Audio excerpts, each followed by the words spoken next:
magsuflow, banatan tapatan higitang palagan, sheesh! Parang ewan.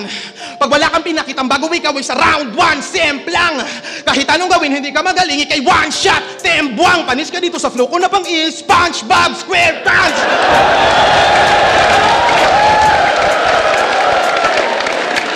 Narito na ang isa sa mga solid na event na inilabas ni Boss Enigma pagkatapos nga ng pandemya. Balik crowd na nga ang flip top matapos nga ang halos 3 taon na pandemic at balik na nga rin ang mga solid na battle MC na hindi nga natin nakitang bumattle noong quarantine. Dito nga rin naganap ang semifinals ng Isa Buhay 2022 kung saan ay nagkaharap sina Poison 13 at Luxuria, Pistolero at Goryong Talas. Ito nga rin ang kauna-unahang event na may umabot na PMC sa semes ng Isa Buhay. At syempre hindi mawawala ang mga komedyante na magbibigay buhay sa video natin sa araw nito. Kaya naman sa video natin sa araw nito ay sabay-sabay natin panoorin ang mga nakakaaliw at mga nakakatawang linya na naganap sa event na ito. Welcome back ulit guys sa ating munting channel. For today's video papanoorin natin ang Universicolo 11 Best Panelist. At paalala ko lang muna mga clips na inyo mapapanood sa araw nito ay ayon lang sa ng aking nakayanan at kung meron man akong hindi nasama ay mas mabuting pa sa mismong YouTube channel kayo ng flip top manood para sulit ang inyong panonood. So simulan natin, let's go!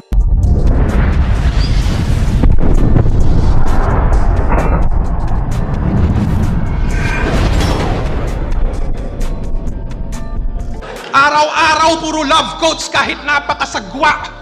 Hindi lang siya pumupugot, puta, humuhugot din pala.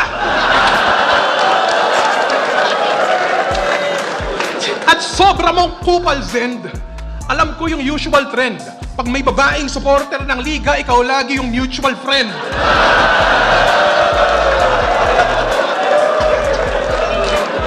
Tapos magre-react sa bawat litrato. Discarding bano. Ganyan na ganyan ang galawan ng dating ako.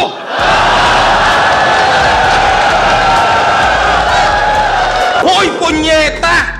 Walang lalaking magnanais kang idon sulweta. Pagkatigang mo to the max, kung kaya ang landi mo, huling puminger sa lax, yung basa hanggang siko. Anong sabi mo? Di ba? Wala namang masama sa pagbibikini mo, gago. Pero sa susunod, Lax, takpan mo naman yung mukha mo. Kasi mahusay daw to sa martial arts. Di nga talaga. Oh? Eh kung ibatista bag kita!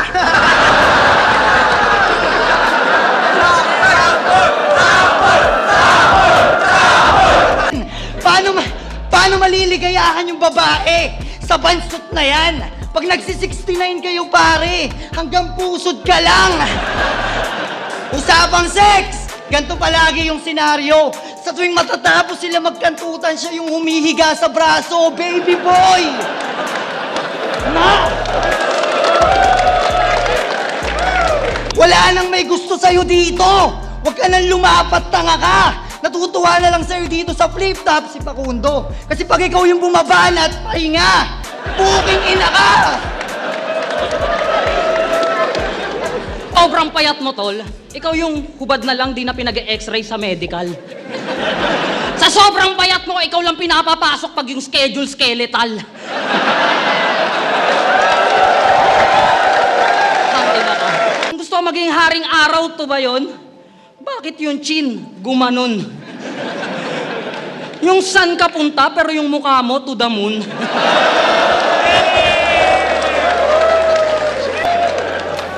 Tangay ng mga rhyme scheme, no? Porpoise. Ubios. Tangina ka! Hindi na slant rhyme yun, yung slant mo, pahiga.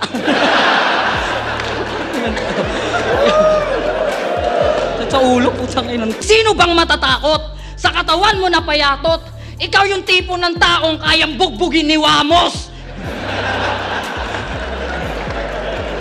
Isa sa mga solid na laban na itong naganap sa pagitan ni Pistolero at Goryong Talas. Isa nga si Goryong Talas sa mga battle MC na lumakas simula ng pandemic at mapahanggang sa ngayon.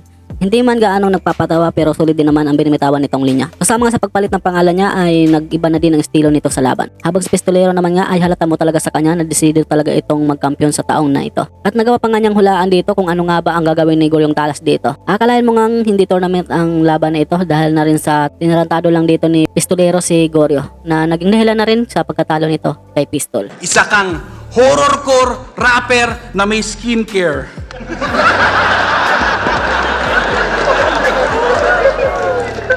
Tangina, puti-puti mo. Ito yung mga tipong mag-aagaw buhay pag nakainom ng tubig sa gripo. Pag kinapa nyo ang likod niyan, may makukuha kayong bimpo. Against Bitrum, mukha kayong magpinsang bading na pinagboxing ng tito. Tangina, panoorin nyo yung laban. Lalo na sa bandang ending lap trip nung nag-shake hands sila. Putang ina pare, gumanon! Hindi. Tangina, ginagago lang tayo nito eh. Pansin nyo, sa isang round, kaya niyang maging si Denzel Washington, si Suge Knight, si Gordagad Butcher, Musashi, tsaka Sansu.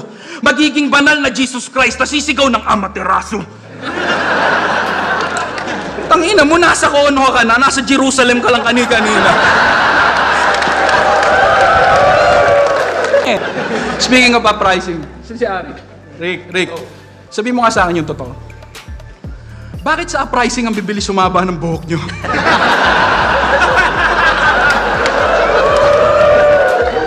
Sabihin niya, si Batas Kalbo. Ano tawag sa buhok niya sa banda doon? Si Plasma lang hindi long hair sa inyo. Alam niyo ba kung ba't ganon? Lahat daw kayo mahaba na buhok, kaya siya mahaba pantalon.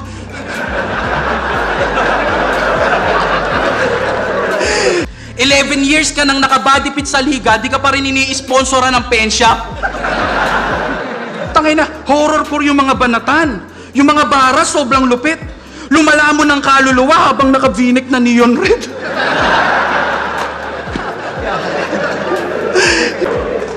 Tsaka hindi ito bagay maging Jesus. Isipin nyo si Jesus nakapako, nakasuot ng pen shop.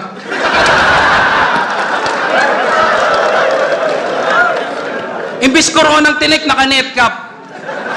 Binabanggit yung 7 last words, naka-4-bar setup. Man, si Jesus, buong pusong inalay yung tinapay para mabusog yung mga apostol niya at mga kampon. Ikaw, yung tinapay,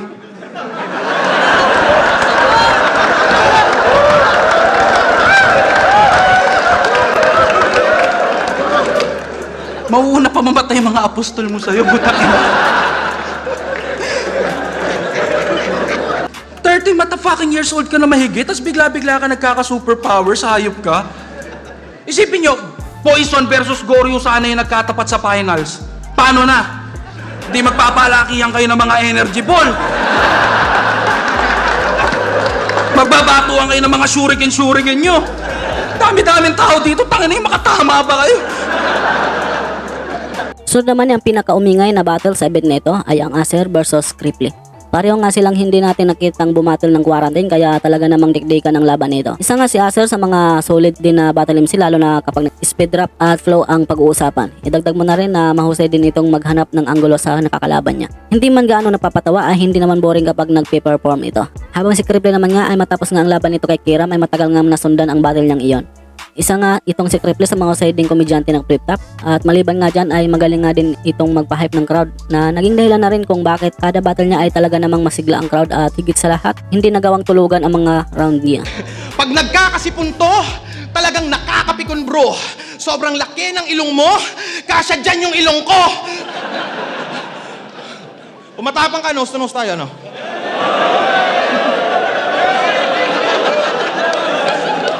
Banggaan tayo ng crash gear, ano? Play niya, magfo-flow, banatan tapatan, higit ang palagang, sheesh!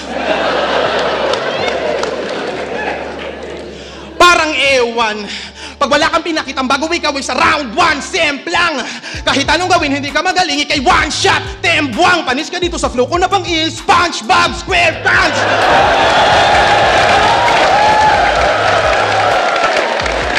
Performance mo, inaabala mo oras ko, wala kang pinapakitang bago. Putang ina mo, mason ako, gago!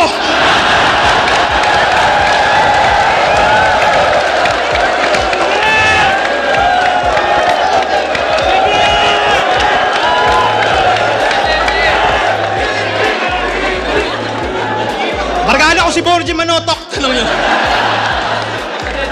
Kaya kahit mag-rap ka dyan, Acer, puta, wala akong pake. Pero gusto mo na mag-rap? Gusto mo na mag-rap? Oh, sige!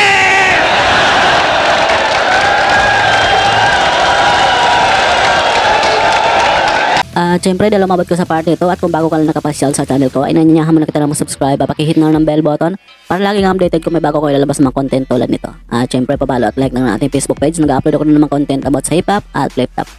Nga pala guys, naghahanap kayo ng mga sulit na damit, cup na pamorma, at syempre yung mga flip-top collab tulad ng Real Jokes, Hype Beat, High Minds, at iba pang mga flip-top MC collab ay nandiyan po sa ating description. Ay meron po tayong mga tag product dyan na nakalagay po sa description o di naman kaya nakapop up dyan sa may video natin. Sa mga may napili na po na item at mag-order po ay screenshot nyo lang po yan at isend po sa Facebook na ilalagay natin sa description. At samahan nyo na rin ng inyong Gcash number para na rin sa 100 pesos na pamasko natin sa inyo. So ayun, magpatuloy tayo. Let's go. Ang inasip-sip masyado kiluni. Kaya sa pag-multi, nag-e-effort. Ako, kaya ko mag-reference ng hindi alam ni Looney para sa break it down mukha siyang ingot. That's gangsta.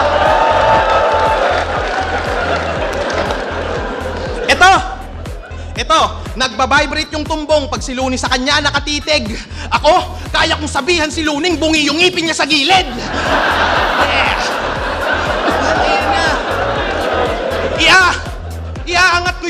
Iaangat ko yung Cebu.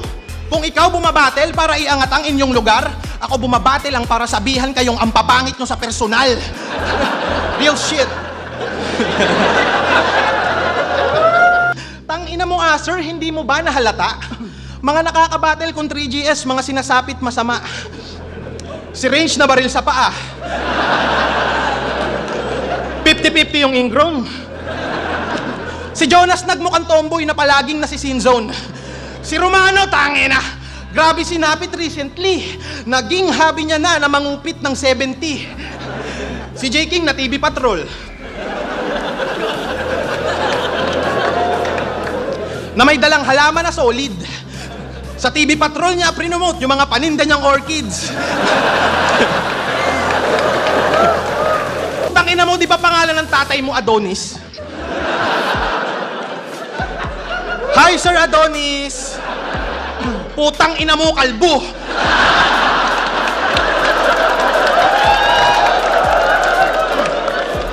At last, ang laban naman sa pagitan ni Manda Baliw at Bagsik. Unang battle pa lang nga niya ito sa flip-top pero kita na agad natin kung gaano karami ang humahanga sa kanya dahil na sa sunugan pa lang nga ay kilala na agad at naging number 1 komedyante pang ito sa sunugan. Para sa akin lang ha, baka mamaya may magkunot naman ng noo dyan. Pero aminin naman natin sa hindi na isa nga si Manda Baliw sa umingay ang pangalan dahil na sa pagpapatawan nito sa sunugan kaya marami talagang nag-aabang na bumatil ito sa flip-top. Habang si Bagsik naman nga ay binabantayan din naman ng mga tao, hindi dahil sa jokes o sa lakas ng sulat nito, kundi binabantayan niya ito ng mga tao kung kailan mananalo. Dahil na rin sa ito nga ang Battle MC na may pinakamahabang low streak dito sa flip-top. Mas malinis patingnan yung taong grasa kesa dito. Siya yung resulta ng kantutan ni Luxuria at Bugito.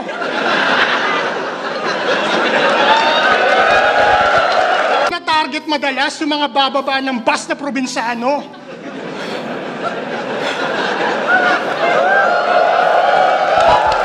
Yo! Tina-target madalas yung mga bababa ng bus na probinsyano. Sinasabihan niya ng pinsan kahit di ka ano-ano. Yo! Pagsik, gusto mo na namang matalo ah. Sa dami ng makakalaban, ba't ikaw pa? Eh dikit na tayong magtropa. Sa katunayan, bumili pa nga akong chili garlic mo. Ito, ganyan ako sumuporta. Pero masama ang loob ko. Tangina kasing chili garlic yan. Napakaangas. Ito ang dahilan kung bakit ngayon meron akong almoranas. Napakamalas. Sobrang anghang pala nito. Ba't di mo sinabi? Concern lang ako pero guys, wag na kayong bibili. Grabe ang pagsubok sa bawat pagtae. Leche! Flip-top, hi! Hip-hop galaxy ni Aklas. Therapy session ni Akata. Tol, wala yang sinabi. Sa hip-hop Jurassic World ni Manda B. T-Rex pa lang pinapakita ko. Paano pa kaya pag nilabas ko na si Barney? I love you, you love me. We're a happy family. napasok ko na liga. Tang ina naman. Nagpapasok ka na naman ng rapist dito, Enigma. Pangalawang beses na yan. Google, search lang naman kayo eh. Pag nawala ng internet sa mundo, wala naman kayong masusulat eh. Ako, street knowledge, hindi mauubusan ng sinasabi. Bahala kayong magsawa sa walang katapusang tugmaan, burat at tae. Joke. Yeah! Madalas mong sinasabi, 100% mo, hindi mo pa pinapakita. Hanggang kailan? Kaya ba today? Malapit ka nang tanggalin, yung 100% mo, wala pa din. Pero in fairness, ang galing mong mag-multitol. Sa sobrang galing, pati yung talo nag-multiple. Laging, pag ako na boring, sasakalin ko yung lola mong stroke. Tapos sasampalin ko ng pabuelo gamit sinyelas niyang Crocs. Total mabait kang barkada, hihiramin ko yung second hand mo na Mazda. Tapos ipopost ko sa marketplace, isa-swap ko sa baka.